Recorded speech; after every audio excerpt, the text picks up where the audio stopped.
الحمد لله رب العالمين والعاقبة للمتقين والصلاة والسلام على سيد الأنبياء والمرسلين وعلى آله وأصحابه أجمعين.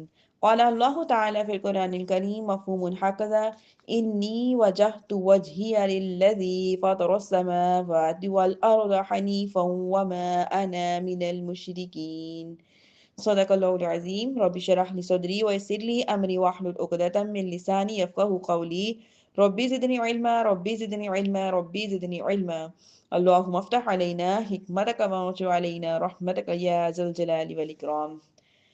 سبحانك لا علم لنا إلا ما علمتنا إنك أنت عليم حكيم. نہایت ہی قابل احترام میری پیاری اور دینی بہنوں، السلام علیکم ورحمۃ اللہ وبرکاتہ۔ ابھی میں نے آپ کے سامنے سورۃ الانعام کی آیت نمبر 79 کی تلاوت کی۔ ترجمہ مفہوم پیش کرتی ہوں، سماعت فرمائیے۔ میں نے ہر باطل سے جدا ہو کر اپنا منہ اس کی طرف کیا جس نے آسمان اور زمین بنائے، اور میں مشرکوں میں سے نہیں ہوں۔ یہاں پہ جو فرمایا گیا انی وجہت وجہیہ، کہ میں نے اپنا منہ اس کی طرف کیا، یعنی حضرت ابراہیم علیہ الصلوۃ والسلام نے جھوٹے معبودوں سے بیزاری ظاہر کرنے کے بعد اپنا عقیدہ اور دین حق کا اعلان فرما دیا، اور فرمایا کہ میں نے ہر باطل سے جدا ہو کر اپنے جو منہ ہے اس کو اللہ عز و جل کی بارگاہ کی طرف کیا جس نے آسمان اور زمین بنائے، اور میں مشرکین میں سے نہیں ہوں۔ یعنی اسلام کے سوا باقی تمام ادیان سے جدا رہ کر میں صرف اللہ عز و جل کے سامنے اپنے آپ کو جھکانے والا ہوں۔ یہاں پہ فرمایا گیا حنیف، کیا فرمایا؟ فاطر السماوات والارض حنیفا۔ حنیف کے معنی کیا ہے کہ اس آیت کے مطابق حضرت ابراہیم علیہ السلام نے خود کو حنیف فرمایا۔ حنیف کے معنی ہے تمام جھوٹے دینوں سے صاف اور ہر باطل سے جدا ہونا، یعنی کہ دین حق کا جو قیام ہے اور استحکام جب بھی ہو سکتا ہے جبکہ تمام جو باطل دینوں سے بیزاری اور دین حق پر پختگی ہو، کہ جو پچھلے جو دین ہے، یہ جو کفار کے جو دین ہے، ان سے بیزاری بھی ہو، اور کیا ہو کہ دین حق کی طرف انسان پختہ ہو، ڈٹ جائے کہ میں اللہ کا ہی بندہ ہوں اور اللہ کے سامنے ہی جھکنے والا ہوں اور اللہ ہی کی عبادت کرتا ہوں۔ دین کے معاملے میں پل پہ پن کا مظاہرہ کرنے، سب کو اپنی اپنی جگہ درست ماننے اور سب مذاہب میں اتفاق اور اتحاد پیدا کرنے کی کوشش کرنے سے دین حق کا استحکام ممکن نہیں ہے۔ کوئی کہ ہاں ٹھیک ہے، کفار بتوں کی عبادت کرتے ہیں، چلو ٹھیک ہے، وہ کسی معنی میں وہ ٹھیک ہے، کسی معنی میں یہودی ٹھیک ہے، کسی معنی میں عیسائی ٹھیک ہے، تو اس طرح کی باتیں جو انسان کرے وہ کبھی بھی دین حق میں کبھی بھی مستحکم نہیں ہو سکتا، کبھی بھی ثابت قدم نہیں ہو سکتا، وہ دین اسلام میں صحیح طریقے سے داخل نہیں ہو سکتا۔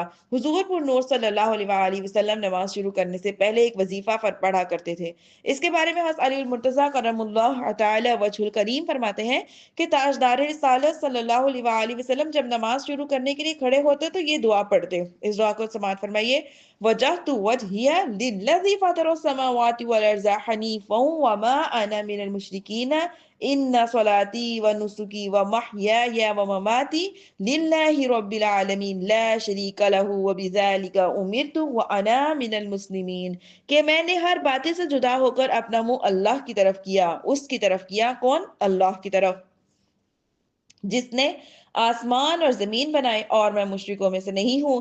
بے شک میری نماز، میری قربانیاں، میرا جینا اور میرا مرنا سب کس کے لیے ہے؟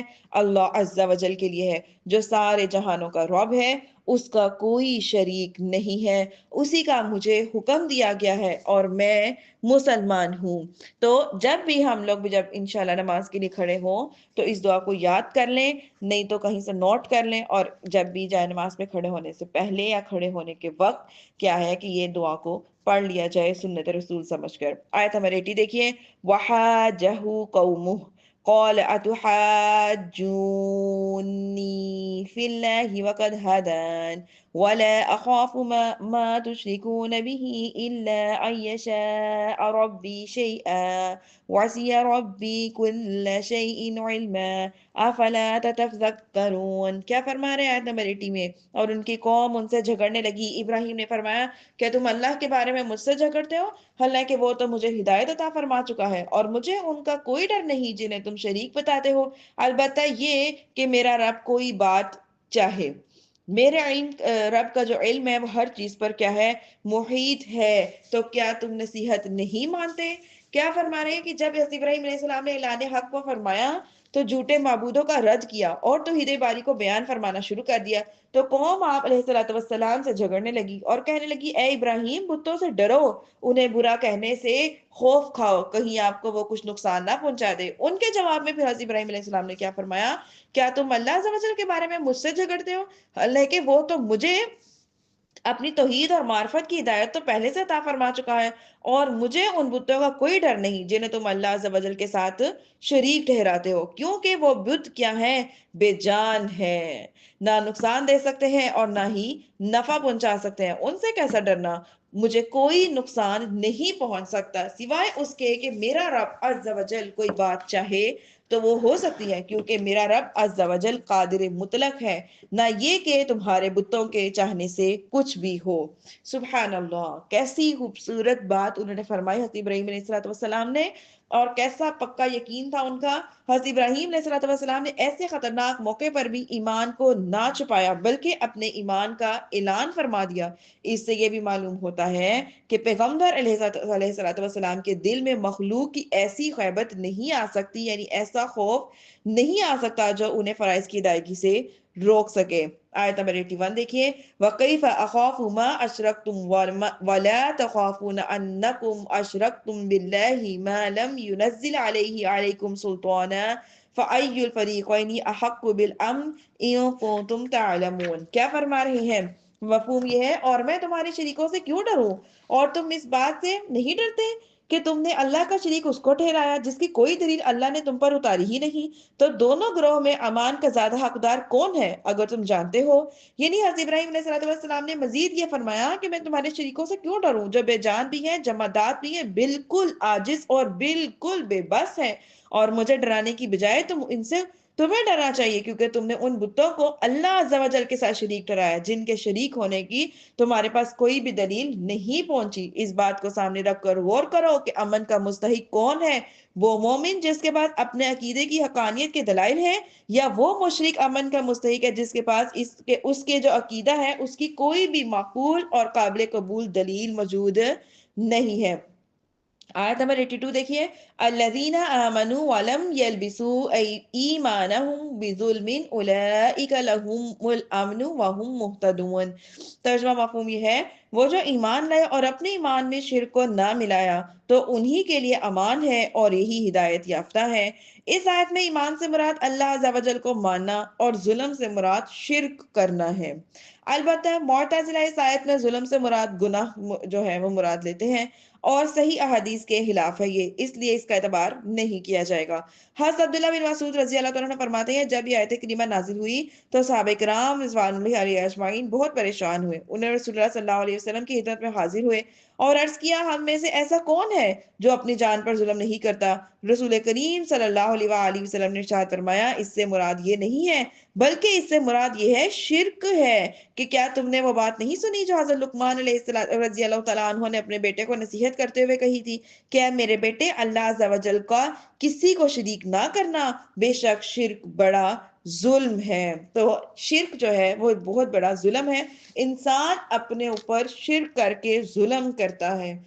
آیت نمبر 83 دیکھیے، وَتِلْكَ حُجَّتُنَا آتَيْنَاهَا إِبْرَاهِيمَ عَلَىٰ قَوْمِهِ نَرْفَعُ دَرَجَاتٍ مَّن نَّشَاءُ إِنَّ رَبَّكَ حَكِيمٌ عَلِيمٌ۔ کیا فرما رہے ہیں؟ اور یہ ہماری مضبوط دلیل ہے جو ہم نے ابراہیم کو اس کی قوم کے مقابلے میں عطا فرمائی، ہم جس کے چاہتے ہیں درجات بلند کر دیتے ہیں، بے شک تمہارا رب حکمت والا، علم والا ہے۔ اس رکوع میں حضرت ابراہیم علیہ السلام کی شان اور دیگر انبیاء کرام علیہ السلام کی عظمت کا بیان ہے۔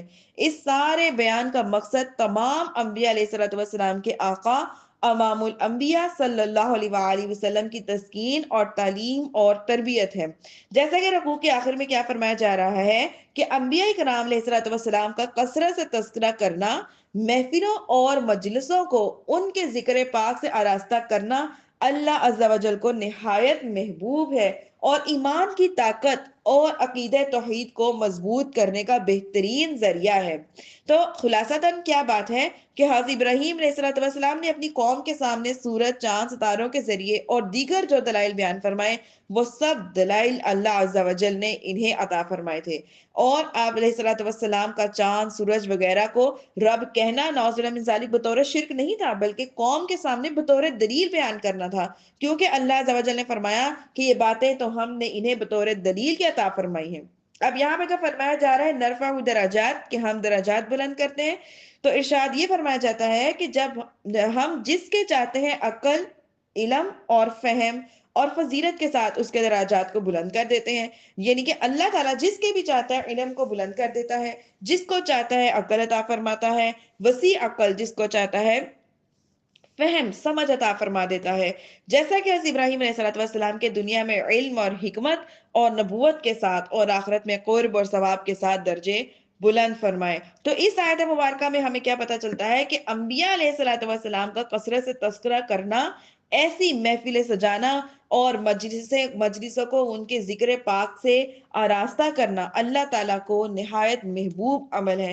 جب بھی کہیں پہ بھی آپ کسی سے بات چیت کریں، اپنی محفل میں اللہ اور اس کے رسولوں کا ذکر ضرور کیا کریں، خاص طور پہ نبی کریم صلی اللہ علیہ وسلم کا ذکر۔ تو وہ محفلیں جو کیونکہ آپ اپنی محفل کو اللہ تعالیٰ کے پیارے محبوبوں کے ذکر پاک سے راستہ کریں گے، اس کو خوشنما بنائیں گے، خوبصورت مزین کریں گے، تو اللہ رب العزت کو ایسی محفلیں بہت پسند ہیں۔ تو بار بار اگر محفلوں کا اہتمام نہیں کر سکتے تو آپ جس کسی سے بھی گھر میں بات کریں، فیملی میں بات کریں، دوست احباب سے بات کریں، اپنی گفتگو میں اللہ اور اس کے رسول کو ضرور ضرور یاد رکھا کریں، اپنی محفلوں کو، اپنی صحبتوں کو، اپنی بات چیت کو ان کے ذکر پاک سے ضرور راستہ کیا کریں، یہ سوچ کر کہ میرے اللہ کو یہ محفلیں بڑی محبوب ہیں۔ آیت نمبر 84 دیکھیے، وَوَهَبْنَا لَهُ إِسْحَاقَ وَيَعْقُوبَ كُلًّا هَدَيْنَا وَنُوحًا هَدَيْنَا مِن قَبْلُ وَمِن ذُرِّيَّتِهِ دَاوُودَ وَسُلَيْمَانَ وَأَيُّوبَ وَيُوسُفَ وَمُوسَى وَهَارُونَ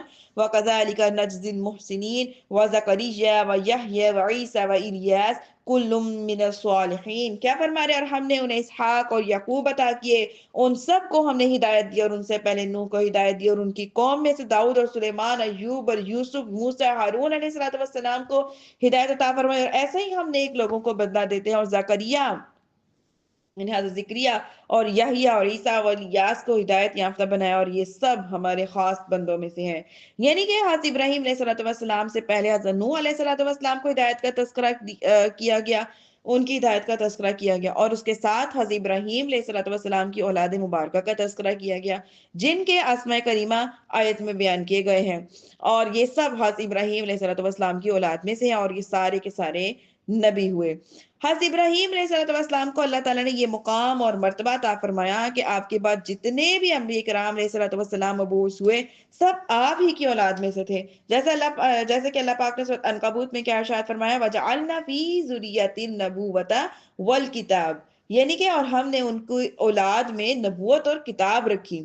تفسیر بغوی اور تفسیر خازن میں یہ ہے، یقال ان اللہ لم یبعث نبیا بعد ابراہیم الا من نسلہ، کہ کہا جاتا ہے کہ اللہ تعالیٰ نے حضرت ابراہیم علیہ السلام کے بعد جو بھی نبی مبعوث فرمائے وہ انہی کی نسل میں سے تھے۔ اور تفسیر قطبی سے میں ہے، لم یبعث اللہ نبیا من بعد ابراہیم الا من صلبہ، کہ اللہ تعالیٰ نے حضرت ابراہیم علیہ السلام کے بعد تمام انبیاء کو ان کے صلب سے مبعوث فرمایا۔ تفسیر جلالین میں کیا ہے، فَكُلُّ الْأَنْبِيَاءِ بعد ابراہیم من ذُرِّيَّتِهِ، بس حضرت ابراہیم علیہ السلام کے بعد تمام انبیاء انہی کی اولاد میں سے تھے۔ سورہ حدید کی جو آیت نمبر 26 میں جو مذکور ہے کہ اللہ تعالیٰ نے حضرت نوح اور ابراہیم علیہ السلام دونوں کی اولاد میں نبوت رکھی، اس کی تفسیر میں ابو حیان محمد بن یوسف اندلسی رحمۃ اللہ علیہ فرماتے ہیں کہ حضرت ابراہیم علیہ السلام کیونکہ حضرت نوح علیہ السلام کی اولاد میں سے ہیں، اس لیے شرف نبوت جو ہے وہ ان دونوں کی اولاد کا ہونا صادق آیا ہے، اور قادیانی نبی ہرگز نہیں ہو سکتے، کیونکہ اگر قادیانی نبی ہوتا تو حضرت ابراہیم علیہ السلام کی اولاد میں سے ہوتا، کیونکہ اللہ پاک نے ہر جگہ یہی ارشاد فرمایا ہے کہ یہ جو حضرت ابراہیم علیہ السلام کو یہ درجہ دیا گیا، یہ مرتبہ دیا گیا، یہ مقام بخشا گیا کہ جتنے بھی ان کے بعد نبی تشریف لائے اس دنیا میں، وہ سارے کے سارے حضرت ابراہیم علیہ السلام کی اولاد میں سے تھے۔ یہاں پہ الحمدللہ ہماری آیت نمبر 85 تک مکمل ہوا۔ وَمَا عَلَيَّ إِلَّا الْبَلَاغُ الْمُبِينُ۔